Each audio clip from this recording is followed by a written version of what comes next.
الحمد لله الحمد لله على نعمك العظيمة وعلائك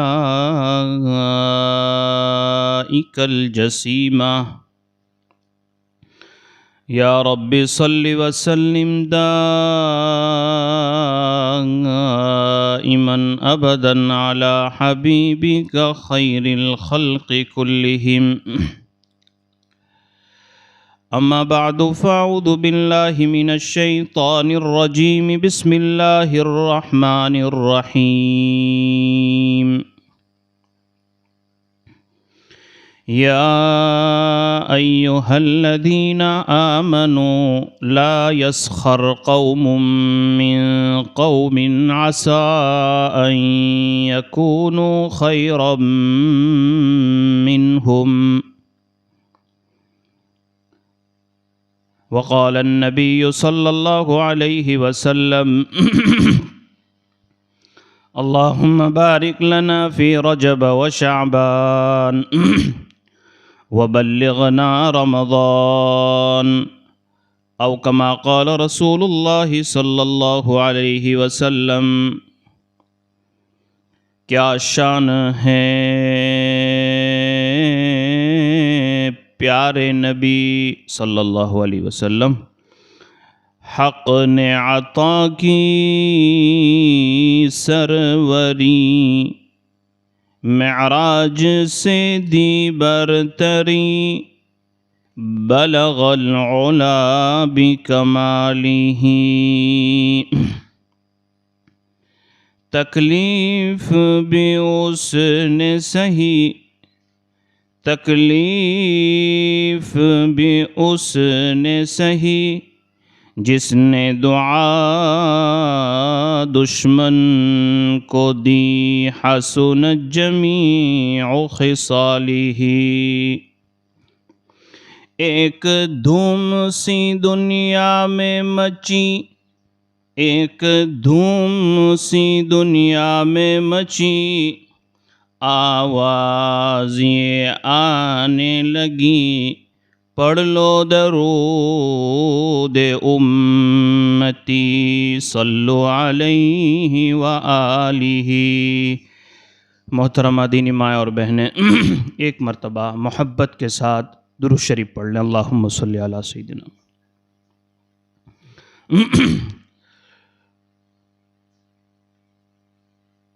السلام علیکم ورحمۃ اللہ وبرکاتہ. محترمہ دینی مائیں اور بہنیں، اللہ رب العزت نے مبارک مہینے کی مبارک دن میں اور پہلے دن میں اپنے دین کی نسبت سے تھوڑی دیر کے لیے جمع فرمایا ہے. آپ دعا فرمائیں کہ اللہ تعالیٰ مختصر وقت میں مجھے وہ کام کی بات اللہ مجھے کہنے کی توفیق نصیب فرمائے جو ہم سب کے لیے ایمان پر موت کا ذریعہ بنے. محترمہ دینی مائیں اور بہنیں، آپ کو معلوم ہوگا کہ رجب کا مبارک چاند نظر آ چکا ہے.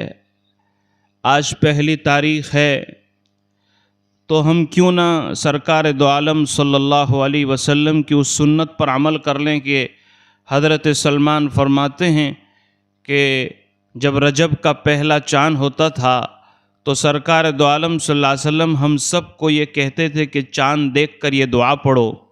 آؤ میری ماں اور بہنوں، ہم بھی اپنے نبی کی سنت پر عمل کرتے ہوئے ایک مرتبہ یہ دعا پڑھ لیں. اللہم بارک لنا فی رجب و شعبان و بلغنا رمضان. میری مائیں اور بہنیں، یہ جو دعا میں نے ابھی پڑھی ہے، سرکار یہ فرماتے ہیں کہ جو مسلمان یہ دعا رجب اور شعبان کے مہینے میں پڑھ لیتا ہے، اللہ پاک بغیر بیماری کے، بغیر الجھن کے، بغیر کسی مصیبت کے اس کو آسانی سے رمضان تک پہنچا دیتے ہیں. تو گویا کہ یہ حدیث پڑھنے سے ہمیں یہ گارنٹی مل گئی کہ نبی کی برکت سے اللہ ہمیں بغیر بیماری کے، بغیر الجھن کے رمضان تک پہنچا دیں گے۔ اور جو اللہ بندے کو رمضان تک پہنچا دے تو امید ہے کہ اللہ ہمیں رمضان کو وصول کرنے کی بھی توفیق نصیب فرمائے۔ محترمہ دینی ماں اور بہنیں، یہ دعا کا ترجمہ یہ ہے کہ اللہم بارک لنا فی رجب و شعبان، اے اللہ تو ہمارے رجب اور شعبان میں برکت عطا فرما، وبلغنا رمضان، اور ہمیں آسانی کے ساتھ رمضان تک پہنچا دے۔ میری ماں اور بہنیں، یہ دعا بتاتی ہے کہ صحابہ اور ہمارے نبی صلی اللہ علیہ وسلم 2 مہینہ پہلے سے رمضان کا انتظار کرتے تھے، یہ دعا بتلاتی ہے۔ اور اس کا مطلب یہ ہوا، تیاری کا مطلب یہ ہوا کہ آقا نے فرمایا کہ آدمی 2 مہینے میں اپنے گھر کے کام کاج، اپنے کھیتی کے کام کاج، اپنے دکانوں کے کام کاج کا اس طرح 2 مہینے میں سیٹنگ کر لے کہ آنے والا جو مبارک مہینہ ہے اس میں وہ زیادہ تر اللہ کی عبادت کر سکے۔ میری ماں اور بہنیں، بس اللہ سے ہم دعا کرتے ہیں کہ آج کے اس رجب کے پہلے دن کی برکت سے ہم سب کو اس دعا کی برکت سے اللہ رمضان تک پہنچا دے۔ ماں اور بہنیں، آج میرا بالکل یہاں آنے کا کوئی ایسا پروگرام بھی نہیں تھا۔ حافظ صاحب نے ایک مورن کہا، میں کافی مشغول بھی تھا اور کچھ مہمان بھی میرے ساتھ تھے، لیکن میں نے سنا کہ بھائی رجب کا پہلا دن ہے، آؤ یہ میری ماں اور بہنوں، آپ اتنی بڑی تعداد میں منگل کے دن جو آپ یہاں جڑتے ہیں، یہ آپ لوگوں کی بہت قربانی ہے، یہ آپ لوگوں کی بہت بڑی قربانی۔ آپ اپنے آرام کا وقت لے کر یہاں آتے ہیں تو یہ ہمارے لیے بڑی خوش قسمتی ہے۔ اگر آپ نہ آتے تو ہم یہ دینی بات کس طریقے سے پہنچا سکتے تھے؟ تو ہمارے لیے تو ایک دم آسان ہو گیا۔ آؤ میری ماں اور بہنوں، آج آدھے گھنٹے میں آپ کے سامنے ایک بہت ضروری بات کرنا چاہتا ہوں کہ رمضان کا چاند ہونے سے پہلے اللہ میرے زبان کو بھی، میرے دل کو بھی، میرے ظاہر کو بھی، میرے باطن کو بھی پاک اور صاف کر دے، اور اس حالت میں رمضان کا چاند ہو کہ اللہ بھی مجھ سے خوش ہو اور میں بھی اللہ سے خوش ہوں۔ میری ماں اور بہنیں، ماشاءاللہ منگل کے دن بہت ساری آپ نے دعائیں سیکھی ہوگی، بہت ساری چیزیں سیکھی ہوگی، لیکن آج کی مجلس میں بتانا چاہتا ہوں کہ مسلمان کس کو کہتے ہیں، مسلمان کی پہچان کیا ہے، مسلمان کی اوڑکھان کیا ہے، مسلمان کی ڈیفینیشن کیا ہے، مسلمان کس کو کہتے ہیں۔ میری ماں اور بہنیں، سرکار دو عالم صلی اللہ علیہ وسلم ارشاد فرماتے ہیں، المسلم من سلم المسلمون من لسانہ و یدہ۔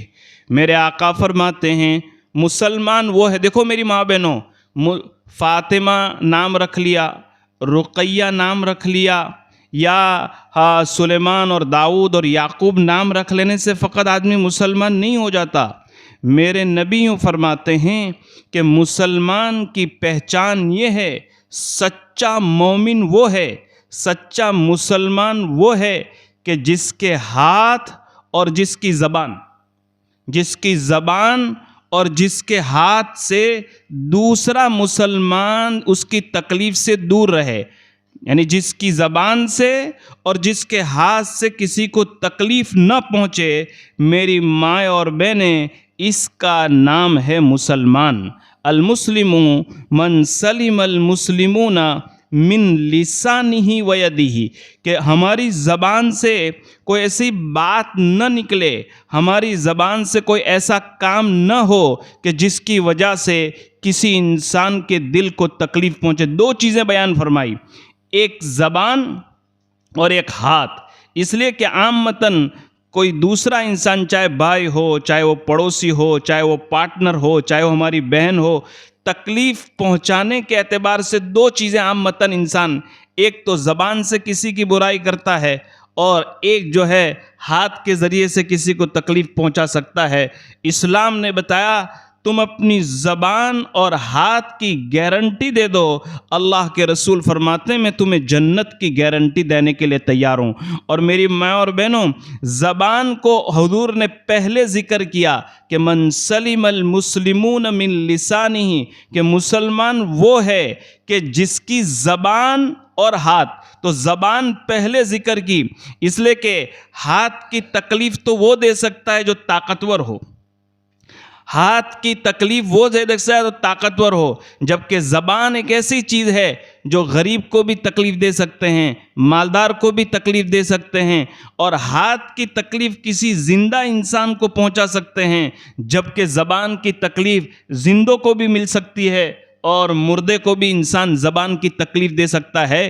اس لیے سرکار نے فرمایا کہ ہاتھ کی تکلیف سے زیادہ زبان کی تکلیف زیادہ خطرناک ہے، بلکہ میری ماں اور بہنوں، سرکار دو عالم صلی اللہ علیہ وسلم کی ایک حدیث کے خلاصے میں یوں فرمایا کہ تلوار کا زخم تو بھر سکتا ہے دواؤں کے ذریعے سے، لیکن زبان سے اگر کسی کو تکلیف پہنچائی، زبان سے اگر کسی کو برا بھلا کہا، تو اس کی تکلیف کبھی بھی میری ماں اور بہنوں، اس کے دل کو کبھی بھی آپ راضی نہیں رکھ سکتے۔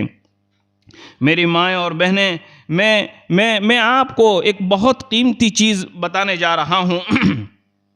نبی اکرم صلی اللہ علیہ وسلم نے حدیث مبارکہ میں ایک جگہ پر ارشاد فرمایا، ایک مرتبہ حضرت عائشہ رضی اللہ تعالیٰ عنہ جو ہمارے نبی صلی اللہ علیہ وسلم کی بیوی ہے، ایک مرتبہ گھر سے باہر نکلی، اسی درمیان ہماری دوسری ماں اور ہمارے نبی صلی اللہ علیہ وسلم کی ایک دوسری بیوی جن کا نام حضرت ام سلمہ رضی اللہ تعالیٰ عنہ ہے۔ ماں بہن ذرا دھیان سے سننا، حضرت عائشہ نے دیکھا کہ ام سلمہ نے ایک ایسا کپڑا پہنا ہے کہ ایک پٹا انہوں نے اپنی کمر میں باندھ رکھا تھا۔ جب حضرت عائشہ کی نظر ام سلمہ رضی اللہ تعالیٰ عنہ پر پڑی، ان کے کپڑے پر پڑی، انہوں نے جو پٹا باندھ رکھا تھا کمر کے اوپر، جب نظر پڑی تو سرکار کے سامنے حضرت عائشہ کی زبان سے ایسا نکل گیا کہ یہ پٹا تو کتے کی پونچھ کی طرح لگتا ہے، کتے کی جو پونچھ ہوتی ہے، ایسا کپڑا پہن کر ام سلمہ نکل آئی۔ میری ماں اور بہنیں، سرکار نے جب اپنی بیوی ام المؤمنین حضرت عائشہ رضی اللہ تعالیٰ عنہ کی زبان سے سنا کہ حضرت عائشہ نے ام سلمہ کے بارے میں یہ کامنٹ کی، ان کے دل کو ان کی زبان سے ایسی بات نکل گئی جس سے ام سلمہ کے دل کو تکلیف پہنچی ہے، تو میری ماں قربان جائیے، سرکار دو عالم صلی اللہ علیہ وسلم نے ام سلمہ کے جانے کے بعد ماں عائشہ سے فرمایا، عائشہ تو نے اپنی زبان سے ایک ایسی بات نکالی ہے، ایک ایسا کڑوا بول تو نے بولا ہے کہ میں نبی ہو کر کہتا ہوں، ایسا بول اگر کسی سمندر میں ڈال دیا جائے تو تیری کڑواہٹ اور تیری زبان کی برائی کی وجہ سے پورا سمندر کا پانی کڑوا ہو جائے۔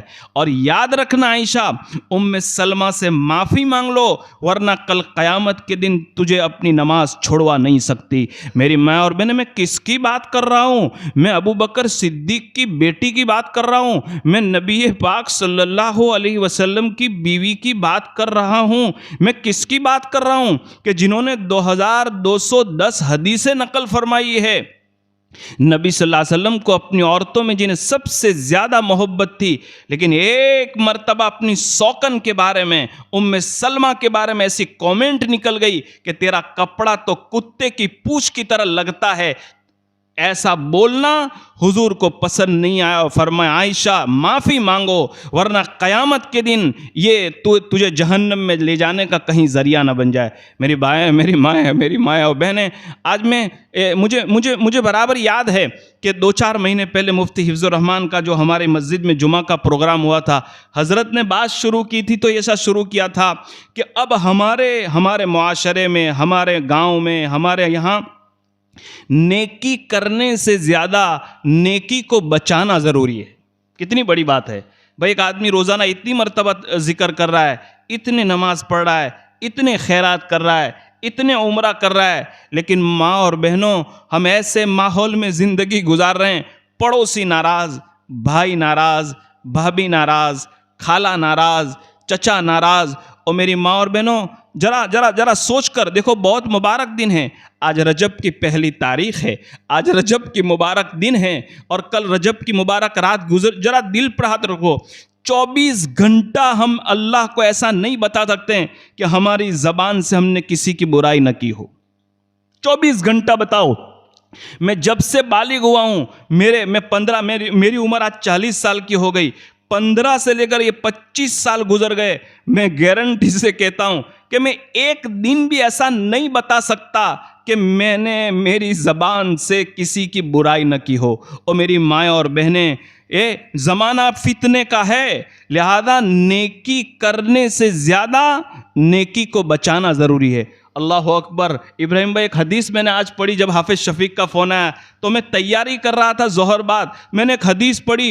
ایک مرتبہ حافظ شفیق صاحب، بہت سارے صحابہ کرام بیٹھے تھے. اللہ اکبر، دیکھو تو صحیح، بہت سارے صحابہ بیٹھے ہوئے تھے، اور اللہ کے رسول ان کو کچھ نصیحت کی باتیں کر رہے تھے.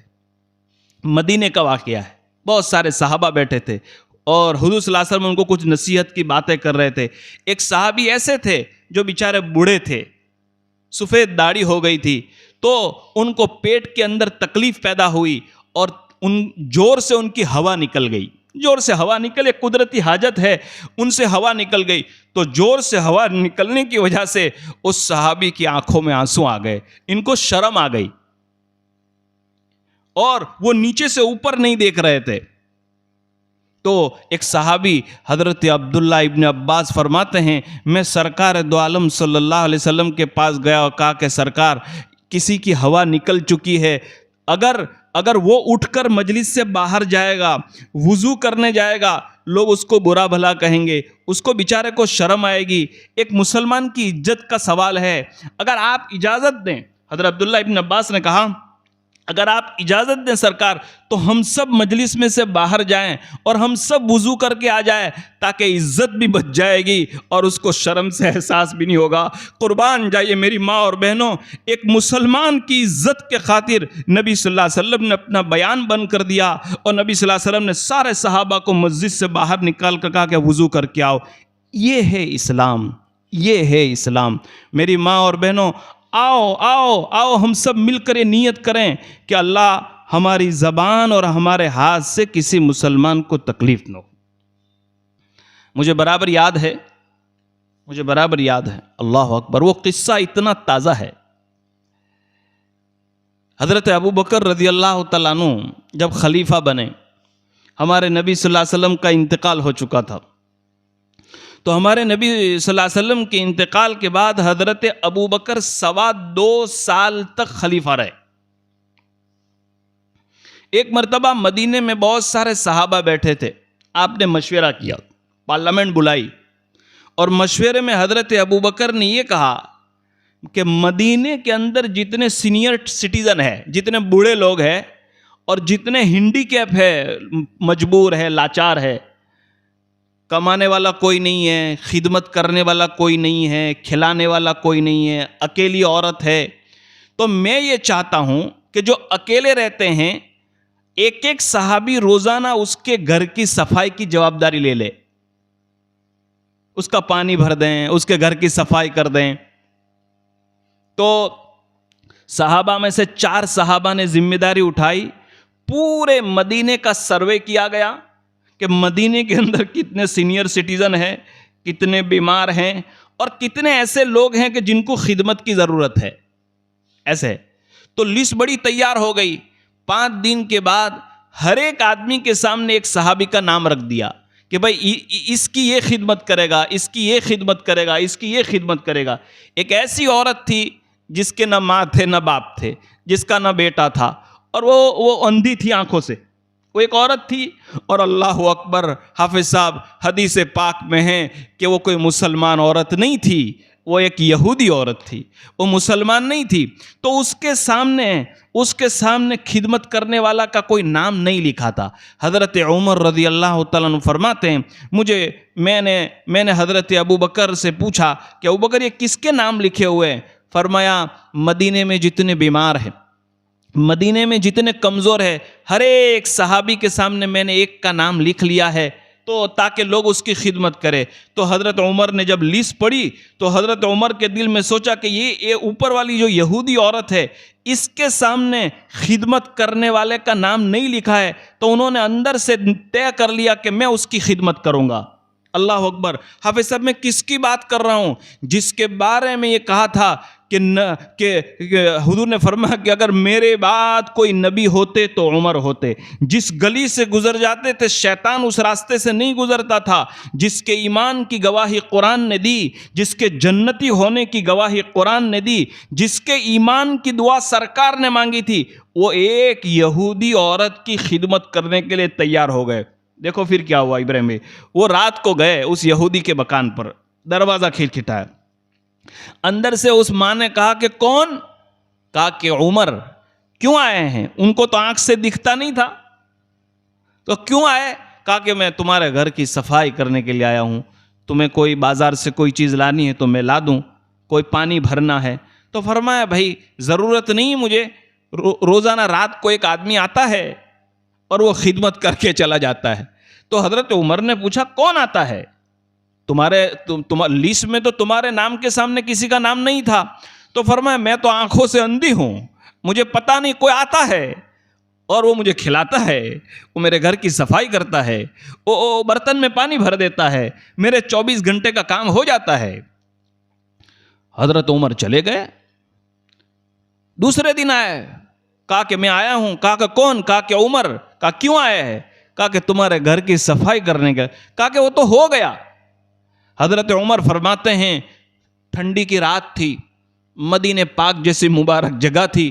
میں ایک پہاڑ کے پیچھے عشاء کے بعد بیٹھ گیا کہ دیکھتا ہوں کہ ایسا کون آدمی ہے کہ اس میں اس کا لیسٹ میں نام بھی نہیں ہے، اس کو امیر المؤمنین نے بتایا بھی نہیں ہے، پھر بھی اس عورت، اور وہ مسلمان نہیں تھی، کہا کہ اس کی خدمت کرنے کے لیے آ رہے ہیں. تو میں ایک پہاڑ کے پیچھے بیٹھ گیا. اللہ اکبر. ماں اور بہنوں ذرا میری بات دھیان سے سن لینا. پہلا دن ہے رجب کا. اللہ پاک اس صحابی کی برکت سے اللہ ہمیں ایمان نصیب کر دے. اللہ اس صحابی کی برکت سے ہمارے گناہوں کو معاف فرما دے. حضرت عمر فرماتے ہیں میں نے دروازے کے باہر دیکھا کہ اسی عورت کے گھر سے ایک صحابی باہر نکلے. انہوں نے ایک چادر پہن رکھی تھی، رات کا اندھیرا تھا. میں نے قریب جا کر دیکھا تو وہ کوئی اور نہیں تھے، وہ ابو بکر صدیق رضی اللہ تعالیٰ عنہ تھے. وہ ابو بکر صدیق رضی اللہ تعالیٰ عنہ تھے. میں نے قریب جا کر دیکھا تو کہا کہ ابو بکر یہ کیا؟ فرمایا کہ کوئی بات نہیں ہے، میرا نام سب کو بتانے کی ضرورت نہیں ہے.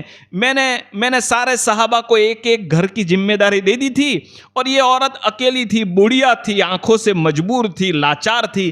میں نے وہ لیسٹ میں میرا نام، مجھے اللہ کو بتانا تھا، بہرحال ماں بہن ابھی تعجب سے میں جو سنانا چاہتا ہوں آپ کو سنانے، جو میں کیا ہوا پھر. تو حضرت عمر نے کہا کہ ابو بکر یہ رات کا وقت ہے، اندھیرا کا وقت ہے، آپ رات کے وقت اکیلے نہ نکلو. دنیا ہماری دشمن ہے، وہ تمہارے پر کوئی حملہ کر دے گا. تو حضرت ابو بکر نے کہا کہ عمر اگر دن میں آتا ہوں تو یہ لوگوں کو دکھانے کا کام ہو جائے گا، یہ ریاکاری کا کام ہو جائے گا، یہ خدمت کرنے کا کام، یہ پانی بھرنے کا کام. او بھائیو، ہم کو اللہ نے ایک مکان دے دیا، دو چار لاکھ روپے دے دیے، تو ہم اپنی چال بدل دیتے ہیں، ہماری سوچ بدل جاتی ہے، ہماری کومنٹ بدل جاتی ہے. ابو بکر رضی اللہ تعالیٰ عنہ. کون ابو بکر؟ اللہ، نبیوں کے بعد جن کا سب سے اونچا مقام ہے، نبیوں کے بعد جن کا پہلے نمبر کے مسلمان، اور ریاض الجنہ کا جو ٹکڑا ہے نا، وہ خرید کر دینے والے حضرت ابو بکر ہیں. اب کیا کہوں حضرت ابو بکر کے بارے میں. تو حضرت ابو بکر رضی اللہ تعالیٰ عنہ نے کہا کہ میں رات کو اس لیے آتا ہوں تاکہ کسی کو پتہ بھی نہ چلے. تو کہا کہ ٹھیک ہے. پھر حضرت عمر نے پوچھا ابو بکر یہ آپ کے پیر کے نیچے چپل نہیں ہے؟ آپ بغیر جوتا پہن کر آ گئے، تو آپ کو پہاڑ کے راستے سے آپ گزرتے ہیں تو آپ کو چوٹ لگے گی. آپ چپل کیوں نہیں پہنتے؟ آپ جوتا کیوں نہیں پہنتے؟ تو ابو بکر رضی اللہ عنہ نے فرمایا عمر میں 4-5 دن چپل پہن کر جاتا تھا آتا تھا، چونکہ وہ مدینے پتھریلی جگہ ہے، پہاڑ ہے، تو اس کے چلنے کی آواز ٹک ٹک جب آدمی زور سے چلتا ہے اور پتھر پر پیر رکھتا ہے تو ایک آواز پیدا ہوتی ہے. حضرت ابو بکر نے فرمایا عمر عشاء کے بعد سونے کا وقت ہے, عشاء کے بعد لوگوں کے آرام کا وقت ہے, لوگوں کے سونے کا وقت ہے. اگر میں چپل پہن کر جاتا تو میرے چپل کی آواز کسی محلے کی غریب عورت کے کان میں چلا جاتا, کسی بیمار کی نیند خراب ہو جاتی. میں جا رہا تھا خدمت کرنے کی وجہ سے, اور میرے چپل کی وجہ سے اگر کسی کی نیند خراب ہو جائے تو جنت کے بجائے میں تو جہنم کا حقدار بن جاتا. لہذا میں نے سوچا کہ 20 منٹ چلنا ہے تو چپل نہیں بھی پہنیں گے تو کیا فرق پڑے گا, لیکن میری وجہ سے کسی میرے, یہ کس کی بات کر رہا ہوں, یہ مدینے کے مکھیہ منتری کی بات کر رہا ہوں, مدینے کے امیر کی بات کر رہا ہوں. چپل پہننا چھوڑ دیا اور اس وجہ سے کہ میرے چپل کی وجہ سے کسی کی نیند خراب نہ ہو. آج حالت کیا ہو گئی. اگر پڑوسی کو ہم یہ کہیں کہ بھائی ذرا تمہارا ٹی وی کا والیوم کم کرو, یا تمہارے گاڑی کا, آج گاڑی کا بھائی یہ کم, محلے میں سے ہم گزرتے ہیں, کبھی تو ایسا ہوتا ہے نہ کسی کے سونے کا وقت کا خیال, نہ کسی کے آرام کا وقت کا خیال. اسلام نے میری ماں اور بہنوں اس کی اجازت نہیں دی. اللہ پاک ہمیں حضرت ابو بکر کی ایک ایک سنت پر عمل کرنے کی توفیق نصیب فرمائے. میں نے بات کہاں سے شروع کی تھی؟ مسلمان کی اوڑ کھان, مسلمان کی پہچان یہ ہے کہ اس کے زبان اور اس کے ہاتھ سے کسی کو تکلیف نہ ہو. یہ مسلمان کی پہچان ہے. اور یہ رجب کا مہینہ ہے. گزشتہ 27 رجب کو میں نے ایک قصہ سنایا تھا معراج کے واقعے میں, کہ جب سرکار دو عالم صلی اللہ علیہ وسلم معراج میں اللہ سے ملاقات کرنے گئے اور جب واپس ہو رہے تھے تو آپ کو جنت دکھائی گئی, آپ کو جہنم دکھائی گئی, اور حضرت جبرائیل پیچھے پیچھے چل رہے تھے. آقا صلی اللہ علیہ وسلم کچھ ایسے لوگوں کے پاس سے گزرے جن کے ناخن تانبے کے تھے, اور وہ اپنے چہرے سے تانبے والے ناخن سے گوشت کو کھینچ رہے تھے.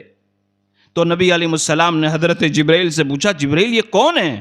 تو جبرائیل نے کہا نبی جی یہ آپ کی امت کے وہ لوگ ہیں جو اپنی زبان سے کسی کی غیبت کیا کرتے تھے, جو اپنی زبان سے. او میری ماں اور بہنوں, میں آپ سے ایک محبت سے کہتا ہوں, اگر سبحان اللہ کم پڑھو گے تو چل جائے گا, عمرہ 1-2 کم کریں گے تو چل جائے گا, لیکن نیت کر لو اے اللہ یہ رجب اور شعبان کا مبارک مہینہ آ رہا ہے, اے اللہ تو ہماری زبان اور ہاتھ سے کسی کو تکلیف نہ پہنچا. ورنہ میری ماں اور بہنوں وہ حدیث مشہور ہے, قیامت کے دن ایک بندے کو اللہ پاک بلائیں گے اور اللہ سے وہ بندہ کہے گا کہ اللہ پاک آپ نے اتنی بڑی جنت مجھے دے دی, اتنی بڑی جنت آپ نے مجھے دی, میں نے تو اتنی نمازیں بھی نہیں پڑھی, میں نے تو اتنے روزے بھی نہیں رکھے, میں نے تو اتنی حج بھی نہیں پڑھی ہے, اتنی بڑی جنت آپ نے مجھے کیسے دی؟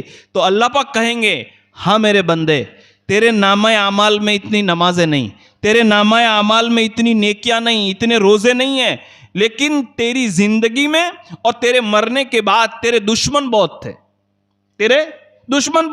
تیری برائی کیا کرتے تھے, جو تجھے ذلیل کرتے تھے, جو تیری غیبت کیا کرتے تھے. اور ہمارا اصول یہ ہے کہ جو انسان کسی کی برائی کرتا ہے تو برائی کرنے والے کی نیکیاں, ارے مولانا کیا ہم یہ چاہتے ہیں کہ ہماری نمازیں کوئی اور لے جائے, ہمارا روزہ کوئی اور لے جائے, ہماری خیرات کوئی اور لے جائے؟ لیکن حدیث میں ہے کہ اگر ہم نے کسی کی برائی کی تو یوں فرمایا کہ وہ ہماری نمازیں اس کے پاس ملے گی, ہمارے روزے اس کے رجسٹر میں نکلیں گے.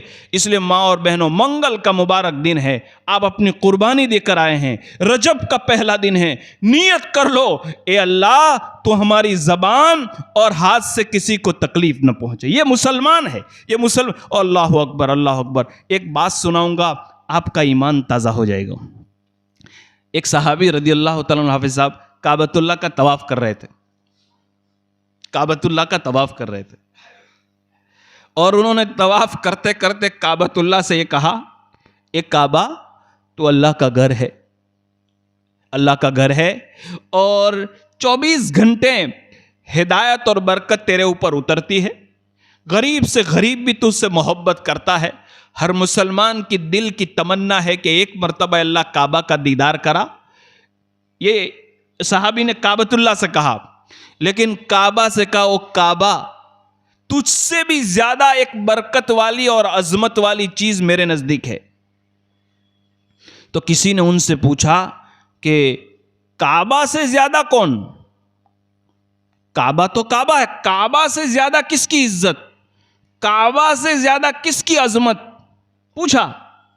تو انہوں نے کہا ایک مسلمان کی عزت، ایک مسلمان کا وقار یہ کعبہ سے بھی زیادہ امپورٹنٹ ہے. بولے وہ کیسے؟ انہوں نے یوں کہا میں اس لیے بتاتا ہوں کہ اگر کسی خدا کے دشمن نے، اسلام کے دشمن نے کعبۃ اللہ کو گرا دیا، کعبۃ اللہ کو توڑ دیا، تو آج کی تاریخ میں وہ صحابی فرماتے ہیں ایسے کروڑوں مسلمان ہیں جو کعبۃ اللہ کو سونے کا بنا سکتے ہیں، کعبۃ اللہ کو پورا چاندی کا بنا سکتے ہیں، لیکن اگر کسی مسلمان کے دل کو تکلیف پہنچائی تو کروڑوں روپے خرچ کر کے بھی اس کے دل کو جیتا نہیں جا سکتا.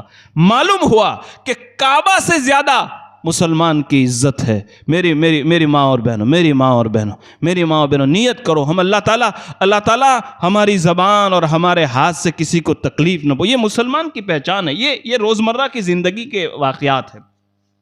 اور ایک بہت کام کی باتیں میں آج آپ کے سامنے اخیر میں جو ہے 2-4 باتیں بہت کام کی لکھ کر لایا ہوں کہ نبی علیہ الصلوۃ والسلام نے خاص طور پر بہنوں کے، ماں کے، دادی کے، نانی کی ذمہ داری جو ہے وہ بچوں کی تربیت کا مسئلہ ہے. وہ سب سے بڑا مسئلہ ان کا یہ اسلام میں بتاتا ہے مرد کا کام جو ہے روزی کمانا ہے.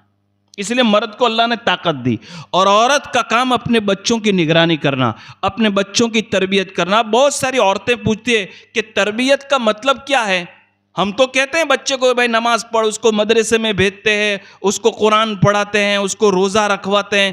لیکن میں آج آپ کو 5-6 باتیں بتاتا ہوں کہ بچے جو ہوتے ہیں، بچے نصیحت سے نہیں، وہ ہمارے عمل سے سبق حاصل کرتے ہیں. کہ میرے ابا صبح میں اٹھ کر کیا کرتے ہیں، میری امی صبح میں اٹھ کر کیا کرتے ہیں، ہمارے گھر میں روزانہ کس چیز کا تذکرہ ہوتا ہے، ابا امی میں کتنی مرتبہ جھگڑا ہوتا ہے، اور ابا جب غصے ہوتے ہیں تو کیا بولتے ہیں، اور ہمارے گھر میں پڑوسی کے بارے میں کیا کومنٹ ہوتی ہے. آپ سمجھو میری بات، آپ سمجھ رہے ہو؟ تو بچے نصیحت سے زیادہ پریکٹیکلی طور پر وہ ہماری نقل اتارتے ہیں. کہ بچہ کہ دیکھتے ہیں کہ امی اپنے گھر کے نوکر کے ساتھ کس طرح بات کرتی ہے، میری امی صبح میں اٹھ کر کیا کرتی ہے. ہم یہ سمجھتے ہیں کہ ہم نے خالی مدرسے میں بھیج دیا اور اس کو اچھی باتیں سکھا دی، نہیں، وہ ہماری نقل اتارتے ہیں. اس لیے فرمایا وہ فجر میں دیکھتے کہ فجر میں جلدی اٹھتے ہیں یا دیر سے، نمازوں میں میرے ابا اور امی پابندی کرتے ہیں کہ لاپرواہ ہے، دوسروں کی غیبت کرتے ہیں امی ابا یا دوسروں کی تعریف کرتے ہیں، اور ہمارے امی نوکروں سے بدتمیزی کرتے ہیں یا ان کو عزت سے بلاتے ہیں، رشتہ داروں سے صلہ رحمی کرتے ہیں. عامتاً آج ہمارے اندر ہر ایک کا مسئلہ ہو گیا، میرا آپ کا سب کا، خالہ، ماموں، پھوپھی، چچا، بھائی کی عورت بھی. تو بچہ دیکھتا ہے کہ ماما کے بارے میں امی کیا بولتے ہیں، خالہ کے بارے میں کیا بولتے ہیں. تو میری ماں اور بہنوں، وہ بچہ آپ دیکھنا کہ 5 دن تک 10 دن تک کسی جھگڑے میں، کہ مان لو کہ اگر ہمارا بھائی کے ساتھ بنتا نہیں ہے اور 5 دن تک ہم اس کا تذکرہ گھر میں کریں گے، تو 6ٹھے دن وہ بچہ خود، بچے کے دل کے اندر اس بھائی کی دشمنی پیدا ہو جائے گی. بچے کو، وہ 3 سال کا ہے، وہ 4 سال کا ہے، لیکن گھر کا ماحول اس نے اس طرح دیکھا کہ بھائی ابا بھی یہی کہتے ہیں، امی بھی یہ کہتے ہیں، دادا بھی یہ بولتے، دادی بھی یہ بولتے، اس کا مطلب ہے کہ چچا اپنے دشمن ہے. میری ماں اور بہنوں، گھر کے ماحول اور گھر کے تذکرے سے جو ہے بچوں کے اندر جو ہے یہ چیزیں پیدا ہوتی. اللہ تعالیٰ ہم تمام کو ان کہی ہوئی باتوں پر عمل کرنے کی توفیق نصیب فرمائے. ایک بہت قیمتی بات جو ہے اس وقت میں آپ کے سامنے تذکرہ کرنا چاہتا ہوں.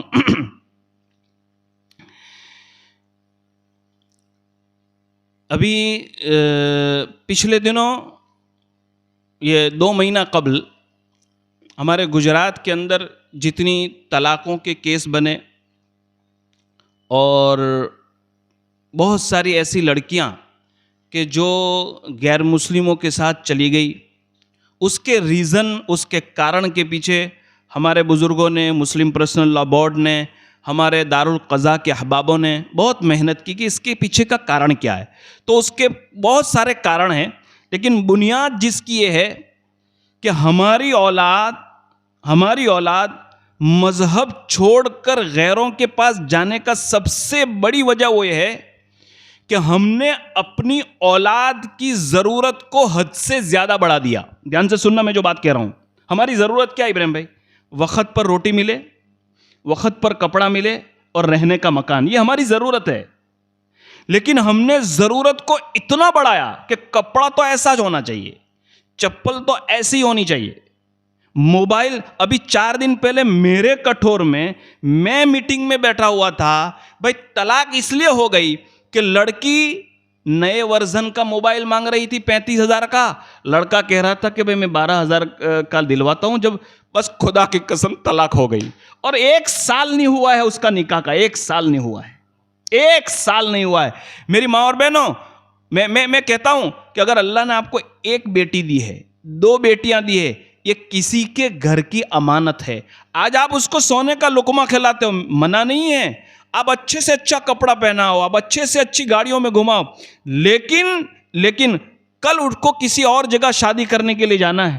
اب وہاں اس کے شوہر کی کمائی کتنی ہے، وہاں ان کے گھر والوں کی حالت کیا ہے. ہماری اولاد کی سوچ اور اس کی تھنکنگ یہ ہونی چاہیے کہ وہ ہر ماحول میں جیسے اس کے آدمی کی کمائی ہو اس میں وہ سیٹ ہو جائے. بات اصل میں یہ ہے کہ ہم اپنی بیٹیوں کو اتنا خرچہ اور اتنی ضرورت. اور ابھی حضرت مفتی صاحب بتا رہے تھے کہ ایک مستورات میں بیان کرنے گئے تو ایک مستورات کے گھر میں ہم لوگ وہ گھر میں بیان تھا، تو گھر میں گھسے تو جہاں چپل جوتے بوت رکھے تھے تو ایک ٹیبل بنایا ہوا تھا، تو 40-50 جوڑی چپل تھے الگ الگ کلر کے. تو مفتی صاحب نے کہا کہ وہ لگتا ہے کہ 40 عورتیں آ گئی ہے بیان میں، ہم لوگ دیر سے آئے.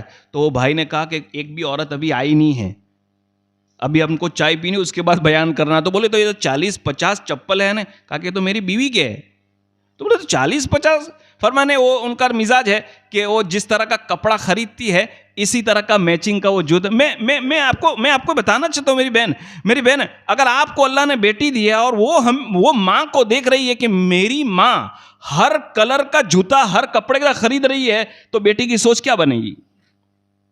اچھا اس کو ایسا شوہر ملا نہ ملا، میری ماں اور بہنوں، اب ہوتا یہ ہے کہ مسلمان لڑکی دیکھ رہی ہے کہ یہ ضرورت مسلمان میری پوری نہیں کرتا، یہ تو بیاج والے، لون والے، 2 نمبر والے اور ایسے لوگ تو وہ اپنی آخرت کا سودا کر بیٹھتی ہے، اور وہ اپنے موبائل کے چکر میں، وہ ہوٹل کے کھانے کے چکر میں، وہ اپنے لباس کے چکر میں اپنے ایمان کا بھی سودا کر بیٹھتی ہے. اس لیے میری ماں بہنوں، اپنی ضرورت کو کنٹرول میں رکھا جائے. یعنی آج بات اصل میں یہ کہ بھائی لڑکیوں کے رشتے نہیں آ رہے ہیں، اس کے پیچھے کے بہت سارے کارن ہیں. ایک تو یہ کہ بھائی وہ لڑکے والے دیکھ رہے ہیں کہ بھائی جس بیٹی کو مجھے رشتہ دینا ہے اس کے گھر کا ماحول کیسا ہے، اس کا باپ اس کو کیا کھلاتا ہے، اس کو کیا پہناتا ہے. 18 سال تک اس نے 5,000 6,000 10,000 سے زیادہ کم کا جوڑا پہنا نہیں ہے، تو میں تو اس کو دے نہیں سکتا. اب ہوتا کیا ہے، اس لڑکی کی عمر 18 ہو رہی ہے، 20 ہو رہی ہے، 22 ہو رہی ہے، 25 ہو رہی ہے، رشتہ ہو نہیں رہا ہے، اس کی ضرورت اتنی بڑھ رہی ہے، اب وہ اپنی فطرت کو برداشت نہیں کر پا رہی ہے، اور پھر وہ گناہ کے کام میں تو اس کے ڈیپ میں اندر جانے سے معلوم ہوا کہ ہم اپنی ضرورتوں کو کنٹرول میں کریں. کہیں ایسا نہ ہو کہ ہم نے اپنی اولادوں کو محبت کے اندر ضرورت کو اتنی بڑھا دیا کہ جس کی وجہ سے ہم اس کے ایمان کو بھی بچا نہیں سکے. اللہ رب العزت ہمیں صحیح سمجھنے کی. میری ماں اور بہنوں، میں نے میری طاقت سے زیادہ بات کر لی ہے، لیکن جب اپنوں کے درمیان بیٹھتے ہیں نا تو دل کھول کر بات کرنی چاہیے، دل کھول کر بات کرنی چاہیے. اور آخر میں 2 باتیں کہہ رہا ہوں. یہ رجب شعبان کا مہینہ ہے نا حافظ صاحب، یہ ایسا مہینہ ہے کہ ہمیں ذرا احساس کرنے کی ضرورت ہے، ہمیں اپنے پیچھے جانے کی ضرورت ہے کہ میں 25 سال سے نماز پڑھتا ہوں تو میری نماز برابر ہے کہ نہیں. چونکہ رمضان آ رہا ہے، شعبان کا مبارک مہینہ آئے گا، پھر ہم توبہ مانگیں گے. تو میری ماں اور بہنوں، میں اس دن ایک کتاب پڑھ رہا تھا، میں نے اس کتاب میں اتنی اچھی بات پڑھی. حضرت نے بیان کیا کہ آج سے 50 سال پہلے چلے جاؤ ہمارے سورت کے گاؤں، سورت سٹی کے گھر کی حالت دیکھو گے تو آپ کو ایسے گھر نہیں ملتے تھے. اب ماشاءاللہ اچھے بیڈ روم ہو گئے، جو ہے فرنیچر بدل گیا، صوفے بدل گئے، برتن بدل گیا، چشمہ بدل گیا، موبائل بدل گئے، گاڑیاں بدلی کہ نہیں؟ ارے بولو، ہم 50 سال پہلے کیسے رہتے تھے؟ سارا کچھ بدلا ہے. نہیں بدلی تو میری اور آپ کی نماز نہیں بدلی. ہم جیسا کول باندھتے تھے ویسا کول باندھتے، ہمارا رکوع نہیں بدلا، ہمارا سجدہ نہیں بدلا. اور میری ماں اور بہنوں، خدا کی قسم کھا کر کہتا ہوں، اگر 2 رکعت سنت طریقے سے پڑھی، اللہ بگڑے ہوئے کام بنا سکتا ہے. ہماری نماز یہ تو خالی اٹھک بیٹھک ہے، بلکہ نماز سنت طریقے سے پڑھی جائے. اور قربان ہو یہاں کے ذمہ داروں کو، یہاں کے کہ آپ کی نماز کو سدھارنے کی یہاں محنت ہو رہی ہے. یہ آپ کا منگل کا مدرسہ، آپ میں سے کتنی بہنیں ایسے ہوگی کہ یہاں آنے سے پہلے ان کی نمازیں کیسی تھی، یہاں کر انہوں نے سیکھا ہوگا کہ یہ رکوع کا صحیح طریقہ تو یہ ہے، سجدے کا صحیح طریقہ تو یہ ہے. ماں اور بہنوں، اللہ پاک ہمیں صحیح کہنے سننے سے زیادہ عمل کی توفیق نصیب فرمائے. اور اللہ سے میں دعا کرتا ہوں، اللہ اب تک ہماری زبان سے، اب تک ہمارے ہاتھ سے کسی کو تکلیف ہو گئی ہے، اے اللہ تجھے تیرے نبی کے صدقے میں، اے اللہ اس مبارک مہینے کے صدقے میں، اے اللہ ہمیں معاف فرما دے اور آنے والا مہینہ ہمارے دلوں کو صاف ستھرا کر دے. اے اللہ میں تو اس صحابی کی زندگی کو دیکھتا ہوں. ایک مرتبہ ہمارے نبی نے کہا تھا، ایک صحابہ بیٹھے ہوئے تھے کہ میری مسجد میں جو بھی پہلا آدمی آئے گا نا وہ جنتی ہے. تو ایک غریب صحابی آئے، 3 دن تک کہا جو بھی پہلا آئے گا وہ جنتی ہے. 3 دن وہی صحابی آئے. ایک صحابی ان کے گھر گئے، کہا کہ میں تمہارے گھر میں مہمان رہنا چاہوں. بولے کیوں؟ کہا کہ نہیں. تو کہا کہ میں تو غریب آدمی ہوں، جو میرے گھر میں پکے گا وہ میں کھلاؤں گا. کہا کہ کوئی حرج نہیں. 3 دن مہمان رہے، واپس چلے گئے.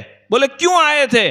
کہا کہ میں نے سرکار سے سنا آپ کے بارے میں کہ آپ جنتی ہے، تو تمہارا ایسا کون سا کام ہے، تم ایسی کون سی نیکی کرتے ہو؟ تو انہوں نے کہا کہ بھائی دیکھ، میں تو دیہاتی آدمی ہوں، میں اتنا قرآن نہیں پڑھتا ہوں، میں تو فرض نمازیں پڑھتا ہوں، لیکن اتنی بات ہے، میں جب سے مسلمان ہوں نے آج تک میں نے کسی بھی مسلمان کی دل میں برائی نہیں لائی کہ مسلمان ہے نے ایمان والا ہے نے. میں نے آج تک کسی مسلمان کی برائی نہیں کی ہے. خدا کی قسم میری ماں اور بہنوں، وہ صحابی اٹھے اور مسجد میں آ کر کہا کہ حضور جس کے بارے میں آپ نے 3 دن تک جنت کی بشارت دی، وہ تو تہجد بھی نہیں پڑھتے، وہ تو اتنی دوسری نفل عبادتیں بھی نہیں کرتے، خالی اتنا کرتے ہیں کہ ان کے دل میں کسی مسلمان کی برائی نہیں ہے. تو سرکار دو عالم صلی اللہ علیہ وسلم نے فرمایا یہ نیکی اتنی بڑی ہے کہ اللہ نے ان کو دنیا میں جنتی بنا دیا ہے. اللہ پاک ہمیں صحیح سمجھنے کی توفیق نصیب فرمائے.